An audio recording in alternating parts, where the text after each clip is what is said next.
cooking up some meat.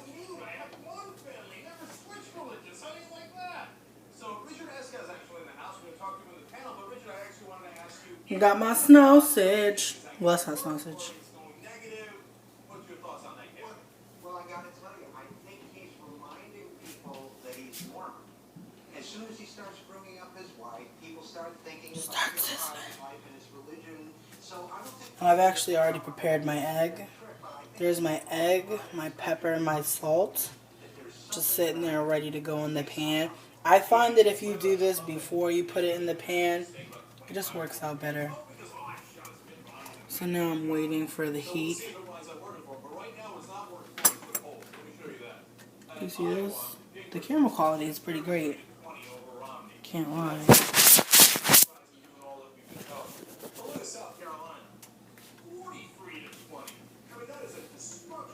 Like, god dang, do you see that meat? Basically what I'm going to do with this meat is I'm going to slice pieces off of it. Hear that? Hear that crackle? Yep. Do you see that right there? That meat is crackling.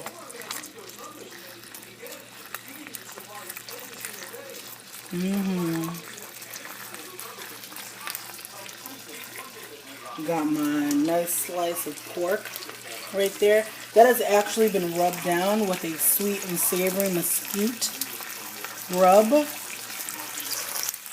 And now it is just bubbling away in the pan. I'm trying to get in there. Do you see that right there? Just delicious looking. This looks so dang good. Now, while that's cooking up, I'm going to add my egg.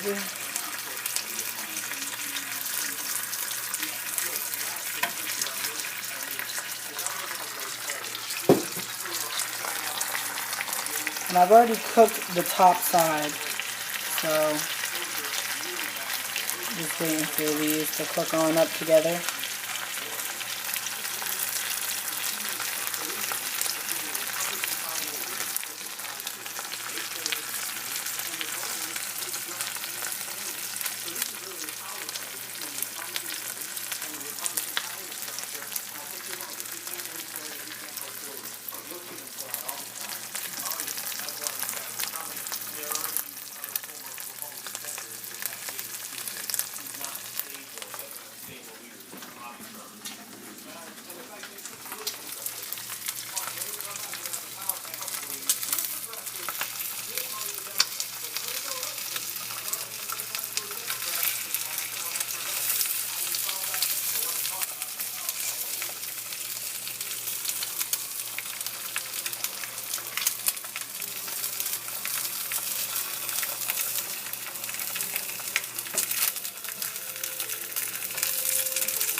So my egg is almost just where I like it. Just kind of want to flip it one more time.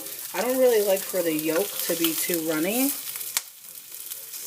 And it's actually incredibly hard to be holding a camera while trying to flip some eggs, just so you know. But anyways, I'm going to flip the meat one more time. Look at the coloration on that. I'm like the worst. Like, this is a terrible cooking show. But anyways, look at the coloring on that meat. Yup. That's pork.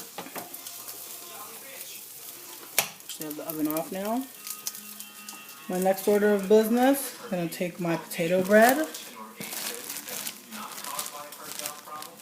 you taking warfarin to reduce your risk of stroke caused by a clot? 2 slices.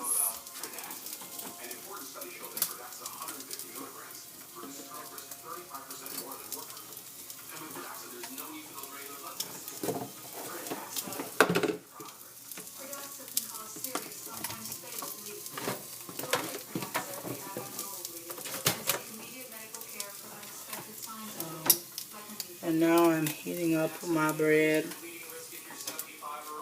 So I got the bread in the toaster. This is actually still cooking. I'll take it off the burner. See that? My egg and my meat. Other side effects include indigestion, stomach pain, upset, or burning.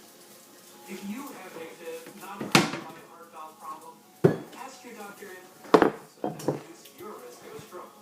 For more information or help paying for Prudexo, visit Prudexo.com.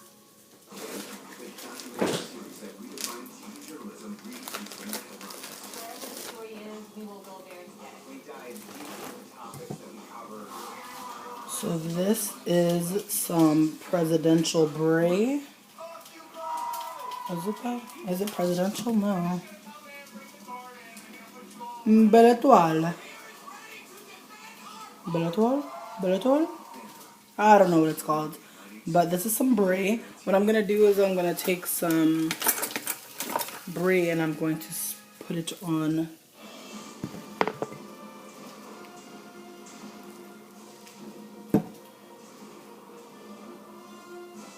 Well, as you can tell, it's time for the power panel. Today in-house with Tedesco, Senior Fellow for Campaign for America's Future, the Strategy Center for the Progressive Movement. Glenn Greenwald is joining us from Rio de Janeiro. Every time we talk to him in Rio, I get jealous. He's, of course, contributing writer for Salon.com. And then we've got Paul Walton, who's contributing editor and columnist for the American Prospect magazine. This is an excellent power panel. So let me go to the first topic for you guys. What's worse, the Defense Authorization Act or Stop Online Piracy Act? Now, these are both hideous acts. Before we go to the panel, let me explain to the audience what they do so you get a sense of it. For the Defense Authorization Act, it could be military action inside the U.S. So the house arresting is military arrest. There are no trials for the detained, only small hearings. There are indefinite detentions, and it could apply to U.S. citizens. That sounds like an unbelievable disaster. Well, as for what they're calling SOPA, Stop Online Piracy Act, it could shut down any website in the country, basically. And it has to be just a link at the website. So it could be somebody comes on Salon, writes a comment on there, puts a link to a site that has some pirated movies or songs, etc., and Salon gets shut down, which is insanity, right? Now, as you can see, this is some brie. Very messy. So I'm going to spread some brie on my toast. I'm complaining about a link that went somewhere that had some pirated movie. There goes Huffington Post. So both are insane disasters. Glenn, I'll start with you. Pick 'em. What's worse? They're horrible in different ways. I mean, the detention bill, though it's getting a lot of attention, the reality is that most of the powers in the detention bill are ones that the Obama administration has already claimed exist under the original authorization to use military force, and their powers the Obama administration has already been exercising, not putting American citizens on U.S. soil into military custody, but all the others. The real cause of that bill is symbolic. I mean, it's the idea that 10 years after the terrorist attack on 9/11, with Osama bin Laden dead, with most of the top leadership of Al-Qaeda dead, according to the government, it's basically Congress saying not only are we still at war with this vague entity called terrorism, but we're actually going to write a bill that defines the war even more broadly. So it basically rejuvenates the war, makes it fresh, gives it an even broader scope. So it actually has really bad new powers that it gives the government and worst of all, large corporations to be able to basically shut down internet sites, cut people's funding off, have the Justice Department direct away traffic from websites. It's a bill that's filled with all kinds of potential for serious abuse. Right, and to back up what Glenn said, Carl Lemon said, hey, listen, we could arrest U.S. citizens now and hold them forever anyway. So he's like, we did it with previous people, and they weren't inside the United States, but basically we do have those powers. But on the other hand, President Obama is threatening to veto. Just one thing about, I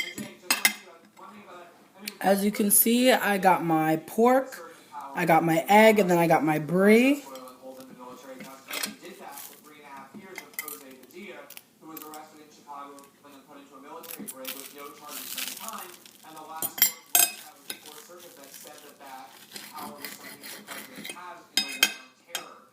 And the Obama administration would justify that as well. You're right, President Obama has directed the veto. it's very hard for me to see him vetoing a bill that both parties in both houses of Congress get together as the Defense Authorization Act and actually pass. But we'll see if he actually vetoes it. Excellent. It shows real backbone. It would be great. By the way, that disaster Shit bangs.